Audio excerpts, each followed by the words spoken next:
اسم من شیخ محمد تقی، پسر شیخ نظام الدین گنابادی.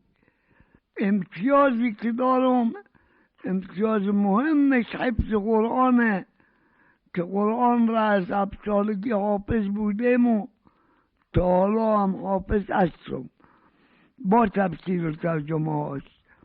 به سال 1330 دو کمتر سال مهتابی نه شمسی، به روز 8 ماه جیم ثانی مرا شد جا در این دنیای فانی.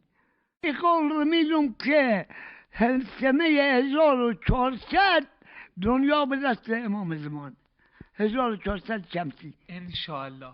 سنه 1400 شمسی در تمام دنیا حکومت امام زمان. اسم من شیخ محمد